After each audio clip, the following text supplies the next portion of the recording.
and I was looking for a really fast route to get something like this up and running. But what's special is I drilled all of the tanks one weekend. I got a 1-inch hole saw. What's up, guys? Welcome back to the channel. Happy New Year. I hope everybody's doing well today.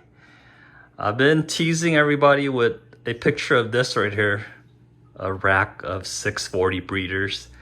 Up top I got tanks, but they're so clear that you can't even tell that they're tanks. So I got a water box 16 up here, a random UNS tank that I won from CK Fish out in West Covina, some plants, and then another 16-gallon water box up there. They're rimless, low iron tanks. So when I'm doing a video like this, it looks like no tanks up there because the glass is so clear. But today I want to focus on the 640 breeders. I've been teasing this on Instagram, and people are asking me or telling me that they need answers, and others are asking what I'm doing with the tanks. But I just got the bug again. If you guys are new here, these 640 breeders are not new. I had them for like 4 or 5 years now. I started out with 240 breeders, breeding guppies and things like that. And I started the channel as Prolific Breed to be on all things that breed prolifically. So guppies, shrimp, snails, and then later on when I got into salt aquariums, we were getting into anemones that split prolifically. But if you check out the old videos, like 4 years ago, I had these 640 breeders and I was stacking them, not in this configuration, but on a husky shelf or husky rack that you find at Home Depot. I was doing 2 on the bottom, 2 in the middle, and 2 up top. But that rack was in the garage. It gets cold in the garage, it gets hot in the garage, and it never really hung out in the garage. And it was a pain in the butt to do water changes. I had tanks all the way at the bottom. I didn't even have it raised like how I have it here. So this tank here, this setup here, is taking all of my experiences in the past and kind of optimizing it, so everything is more efficient and requires less time to maintain everything. So we can build racks, like a custom rack and everything like that, with wood 2x4 and all of that. With me, I just wanted to get this rack up and running in as little time as possible.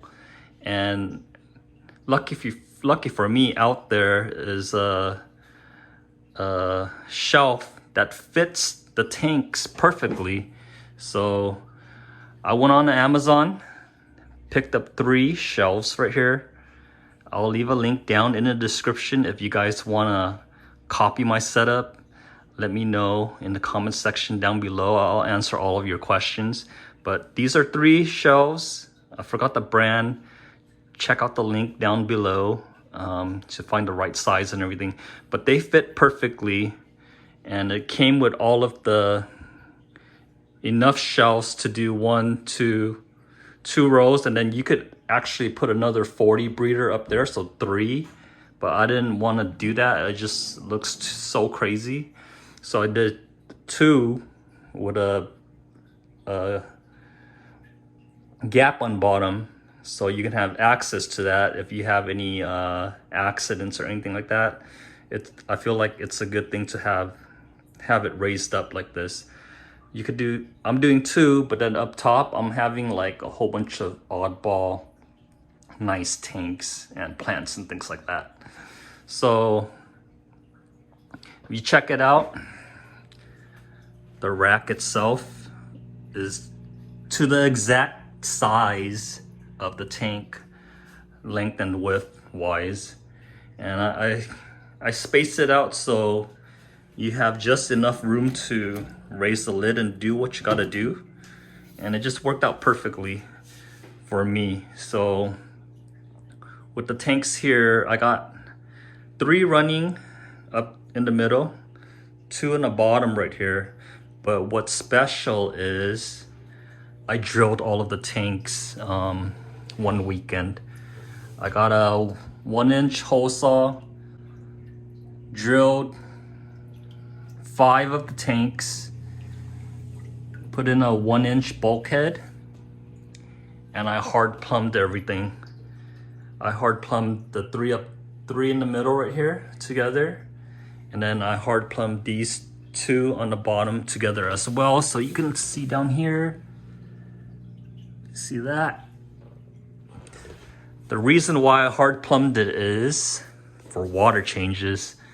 In the past, I would, in each tank, I would attach a pump to the water hose or a hose and pump out the water, and that just sucked up a lot of my time over the weekend, and I did not like that at all.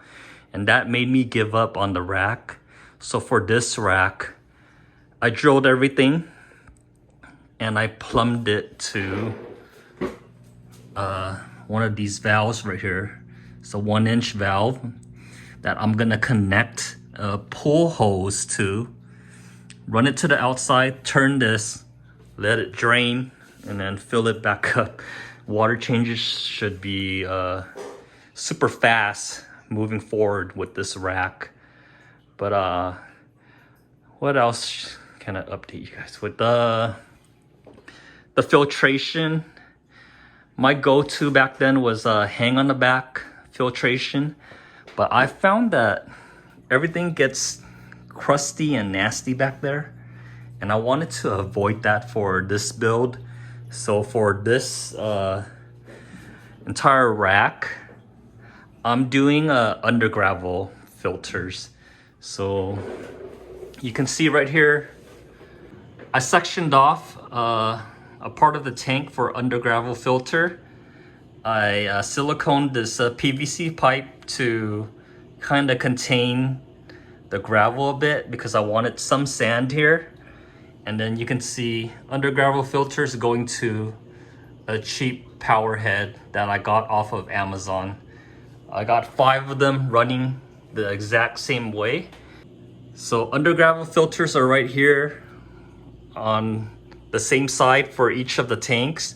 They're right under the bulkhead where the water is gonna suck out. So I'm hoping this would be maintenance free, and when it gets clogged up with all the detritus and gunk and things like that, it would just come out with the drain right here. So hopefully that just works out and everything's clean, and the fish and inhabitants are like super happy and all. So this rack has been up for like a week, and I barely got all of the gravel and sand in. But I don't know if I mentioned it, but on the side right here, I have under gravel filter. But I've done this split before with other tanks, and slowly all of this gravel would end up on the sand side. And for this build, I siliconed some PVC as a divider to help kind of maintain some of the gravel in its area, so it would limit that mixing up. But we'll see what happens when I start putting in fish and other inhabitants in here. But right now I got some of the media from my outside pond setup, and I threw it in here with all of the gunk to get all of the tanks seated so we can get everything cycled faster. But you can see all that gunk from the pond. I just got it in there on purpose so everything can be seated and cycled.